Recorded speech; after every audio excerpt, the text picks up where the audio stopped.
Welcome to the Sales Navigator Live Show with Stan and Bryn. Join LinkedIn expert and sales professional Bryn Tillman and me, Stan Robinson Jr., Chief Coaching Officer here at Social Sales Link, as we bring you the best tips and strategies for leveraging Sales Navigator for your sales success. Enjoy the show.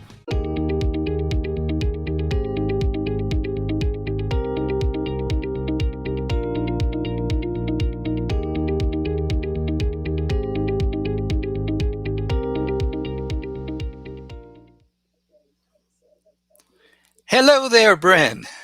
Hi, Stan. I'm excited for our week of discussion around Sales Navigator. How about you? Yes, same here, absolutely. And today we're going to be talking about some things that may trip people up on Sales Navigator. Officially, it's titled five Common Sales Navigator Mistakes to Avoid. But since Sales Navigator is not free, you want to make sure that you're getting as much as you can from your use of the platform. So we're going to be talking about some things that may be overlooked in some cases, some that are flat out mistakes. We're going to start with one around mindset because everything starts there. So looking forward to it. Let's go ahead and jump right in, I guess. So mistake number one, and you can let me know what you think about this. And if you've heard this in talking to people about Sales Navigator, because Sales Nav, of course, has a great reputation. People ask all the time, hey, should I make the investment in Sales Navigator? Is there really a significant difference between what I can get from that as opposed to just using LinkedIn? And the answer is absolutely. However, it is also not a silver bullet. Right. And believe it or not, every once in a while, I'll get messages from people who say, well, Sales Navigator is not working for me. And when we dig a little bit deeper, they're expecting to get set up on Sales Navigator, and then all of a sudden, these inbound leads in their mind, they're expecting inbound leads to come in. And that is not the purpose of Sales Navigator. Now, have you ever heard that from anyone, Bren? Yeah, I mean, they think that Sales Navigator is a set it and forget it kind of tool often, right? That, Exactly. if I get Sales Navigator, I'm going to get sales and that's it. But it's a myth. If you build it, they will come. You have to invite them and invite them and invite them and then invite them again. And we do that. It's not, and I don't mean connection request after connection request. I mean, we have to attract them to us. And we'll talk a lot about different ways to do that. But this is still sales. It's not marketing. It's LinkedIn sales solutions, not LinkedIn marketing solutions. Yeah. And sales is an outbound effort. Rarely is sales a hand you some leads without deep marketing behind it. So we do need to set the expectation that while you and I both believe that this is an incredibly powerful sales tool, it is not a set it and forget it tool. It is, we've got to work on the insights that Sales Navigator provides for us. Yep, so true. So true. And I like the distinction that you made between sales, which is an outbound effort, and marketing, which is designed to, in the best of all worlds, generate qualified leads for sales. Inbound, right? Yeah, Exactly. yeah. And that is not what Sales Navigator is. Okay. Absolutely. In fact, you cannot post on Sales Navigator content. There you cannot even, although it'll alert you to some things, you can't, there's a lot that you can't do on Sales Navigator, particularly around marketing efforts. It is solely an outreach and engagement tool for the sake of starting sales conversations. Yes, yes. So we just wanted to make sure that even though some of you may take it for granted, believe it or not, we do hear some people say, "Well, okay, I'm set up on Sales Navigator and I haven't seen anything yet." And we say, "Well, have you started setting up?" And the next one we're going to talk about Yeah, is perfect. personas. Mhm. So another mistake people will make is that they won't take the time to set up the simple 4 filters that you use to set up personas, which helps send a signal to Sales Navigator's algorithm, and it also helps you to greatly simplify your process in terms of search, at least at a high level, and starting to narrow Mhm. things down. So, Bryn, I honestly, I don't remember, I'm just drawing a blank, what it used to be called before personas. They had you, I think, Sales preferences. thank you. Yep, formerly you set up sales preferences. I'm pretty sure it was the same 4 filters, that the Yes, name it was. changed and how you use them is more sophisticated now with personas in terms of Yes. what you can do. Yes. But but take the time to set up Mhm. personas, and you can set up to 5 if I'm remembering correctly. It's 5. Yes, because you taught me that. I thought we were at 3 and there are 5, and I tested it and you are 100% right. There you can have 5, but here's the interesting thing about persona.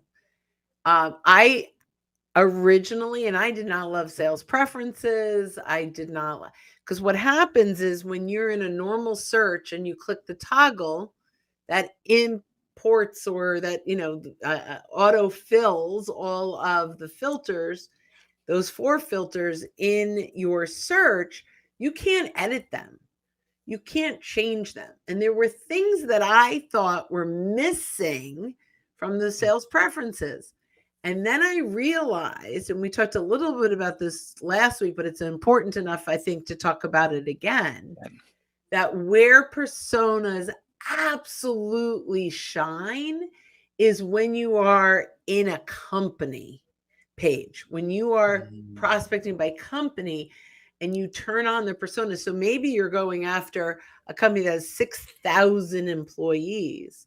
A simple click of turn on the persona, and it will find you all of the people that align with those 4 filters that you've told it uh, that you want. And then I recognize, because of using it in that way, had we had location as part of that persona, that would no longer work inside of the company page, because the company could be anywhere in the country and it would just throw off the search. the search. Yeah. So as much as I love this, and it is a mistake not to set up these persona, but I'm going to throw in, it's also a mistake to use them in a regular search. It's like mistake number Mm, 2 with persona. It really does affect the the way that you can manipulate the data when you're stuck with 4 filters that you cannot edit when you're yeah, using it that way, right? yeah. So the 2 mistakes is not setting up persona and using persona in your normal search. I recommend only using persona, or primarily using persona, when you are prospecting a specific account. Mm, yep, super helpful there. Super helpful there. And I know we keep mentioning 4. They are function, seniority, current job title, and geography. Now you don't have to fill out all 4, okay, but there are 4 that are available. Oh, geography, yes, industry is not there. Is that the missing one? Is that right? Right, right. That's the No one industry. that throws you. I said geography, but actually Yeah, because if you have a territory, you want the geography. That's true. yeah, It's the industry. If you are an account and you are prospecting that account, and you had industry and that account was not in that industry, you'd industry. have 0 results. So Yep, that's why industry is not part of persona. That's right. yep. And then and industry can get confusing because people, if you're an accountant, do you put down something along the lines of, I forget what the industries are for Right, accountants, like, so but do you right, you put might that, be I'm sorry, yeah, go ahead. I was just gonna say, do you put, okay, I'm in finance, but I'm working for a software company, so what's my Right, industry? And it gets exactly. very confusing. So some people pick the wrong industry Yeah. Yeah, so because they pick it based on their position, not the company's industry. yeah, exactly, exactly. And so that's one, and then the next one is lists. So, um, you have the ability to build lists which are super helpful, lists of both accounts and leads. And so take advantage of those at a minimum when you're getting started, because when people are starting in Sales Navigator and we give them homework, it's like, oh my, this is going to take me a while, because one good practice is to set up a list of your current accounts as well Yes. as your prospects. And for some people, they'll set up a list of competitors so that they exclude them automatically from searches. So just be aware that you have the ability to set up lists, which you can then use as part of your search filters. So I guess the mistake to avoid on lists, I'm going to have a couple. Not Number 1, don't have just save a lead without putting them in a list, because you can do that. You can save a right, lead and not put them in a category, exactly. right? So the mistake, if just because it's the title of what we're talking about, right? The mistake is you save a lead without adding it to a specific category, like prospect, current client, uh, even competitor. It's and I love that you can use these searches and these categories. I love what you said is you if let's say you have a list of all your competitors, when you do a search, you can click the un the not Oh, the button, exclude. the Yep, the exclude exclude button. option. Yeah, I love Yep. the vocabulary is just getting to us today. Yeah. So the exclude button, which I think that's great. And the other thing is when you are it just came to me, when you're making these lists, you can exclude your current clients, Yeah, right? You don't want to exactly. prospect accidentally a client you already have. Oh, Yep, exactly. Exactly. So you're only limited by your imagination when it comes to lists, because we just mentioned a few use cases. But as you start to think about it, you can probably come up with multiple use cases that apply just to you, that lists are magical for.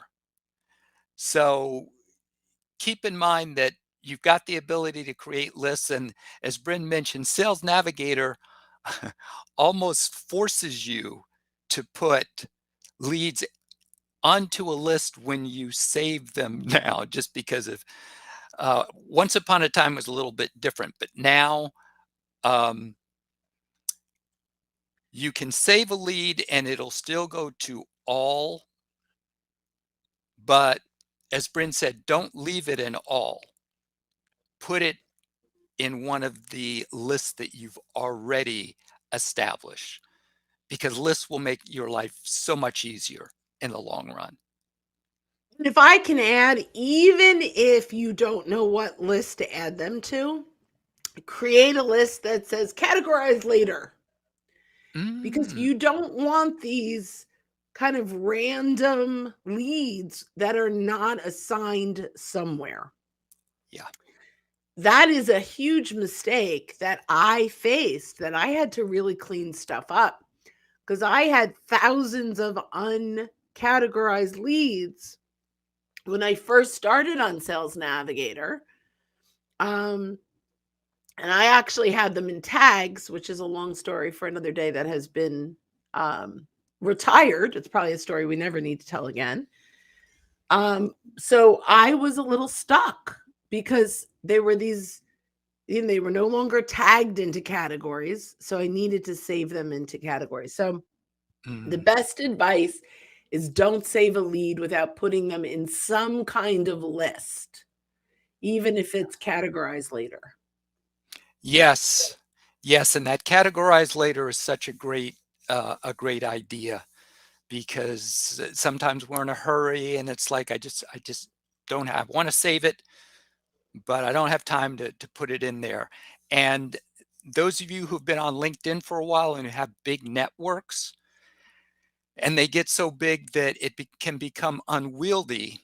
Well, when you're starting with Sales Navigator, it's almost like a chance to start over again by Mhm. making sure that you correctly organize your leads and accounts from the very beginning in Sales Mhm. Navigator. Love Because, it. yeah, so it gives you a chance to kind of start over again and do things right, so to speak. Love it. Love it. Love it. So next are alerts. Now, we always talk about how useful alerts are, and to kind of flip this, the mistake that a lot of people make is even though alerts appear very prominently on your homepage, and if you drill down to your searches and so forth, you can look at alerts as well. It's almost like advertising blindness. You get used to seeing something in front of you all the time, and you just forget that it's there. Now, with Mm. ads, well, that can be a good thing because it prevents us from going crazy. But with features like alerts on your Sales Navigator homepage, it's not a good thing because Sales Navigator has designed these alerts to be conversation starting opportunities for you, for lack of a better way of putting it. So the mistake is ignoring your alerts. So what we're saying is please don't. Please make sure you look at them. Yeah, and I'm going to add to that a little bit is if you get an alert that you don't want to take action on, figure out if that's the best saved account or person. Because the goal of saving your leads and saving your accounts really comes down to the people and the companies you want to engage with. So if you're getting these opportunities to engage and you're like, no, I don't need that, you might want to take a look. Sorry. You might want to take a look. Live shows. What are you going to do? Yeah, it's believe me, I can Um, relate. yeah. So ultimately, clean it up. Just like you talked about cleaning up your saved leads, this is another place to trigger that cleanup. Yeah, Yeah. yeah. And that is such great advice, and that's why I'm so glad that these are available on replay because they're little nuggets like that that a lot of times you hear from Bren, and you can go back and re-listen to them and say, "Oh my goodness." It's yes, these are opportunities to start a sales conversation, but as she said, if you keep glossing over the same ones, go back and rethink, is this really someone that I need to be pursuing? Why is it that I keep ignoring the same ones? So it allows you to kind of dive deeper into your own sales process. Yeah. And then the last thing, and I'm going to throw this out on the if you have a trigger, these are buying triggers or engagement triggers. Let's call them engagement triggers. And you don't know what to do with it. Two suggestions. One, come on, we are here almost every single Monday at 3:30 Eastern. Come in and ask questions here. You're welcome to. And you may be listening to a podcast months from when we recorded it. Exactly. Chances are we're still going to be here on Mondays at 3:30. But you can also join our free public library at socialsaleslink.com/library. And there's a community in there where you ask a question. Stan, Bob Woods, and I, we get alerted on these questions and we can answer them in real time. So if you're like, I got in Sales Navigator, one of my prospects shared this. What do I say? What do I do with it? Take advantage of socialsaleslink.com/library. Exactly. Yep, and we've got the QR code right there. For those of Ne you that are for watching live. those of you who are watching, yes, that I have to get used to the world of lives versus podcasts.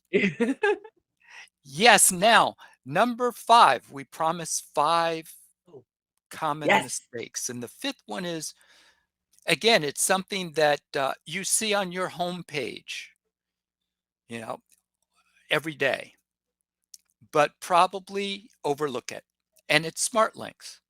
Mm, Okay, it's right there at the top of the page. And I'll put my hand up. I'm guilty of that one as well. You look at it and forget to use it. So smart links, powerful tool. yeah. Um, yeah, so we won't go back in history because like everything else, it's changed its name, but you'll see it right there on your homepage. Yep. Smart links, tool that allows you to send multiple pieces of content in just one link and track who opens it, how long they spend on it. So, Bryn, I know this is one of your favorite tools, and there's so many ways to use it that are not This obvious. is very, very near and dear to my heart is smart links. Now, I will start to say if you have Sales Navigator Core as an individual, Yeah. you may not have smart links on your dashboard. If you have any kind of advanced or team, you can have advanced as a one person user. It's significantly more money. We as a team, obviously, we're going to do all the bells and whistles because we train all the bells and whistles. But I will say Smart Links probably has helped me close more business than any other particular tool. Lots of reasons. So I use Smart Links for my proposals. One of the pieces of business actually that you and I stand, we're here October 30th. On November 1st, in 2 days, we are starting a new training class, a Sales Navigator class with a company that I trained 3 years ago. And then I got a Smart Links notification that a person from that company, the buyer from that company, was looking at that last proposal from 3 years ago. So I reached out and we resold them on another training because they have some turnover. But he also said to me when I reached out that the month that we taught Sales Navigator was the highest month of pipeline growth that they'd ever had. So Mm, he's like, you know what? We do need to look at this again. And it's been probably 3 years. So now, so I would never have known that there was interest had he not gone back to Smart Links and I got this pop-up that he was interested in. We started the conversation. So that's number one.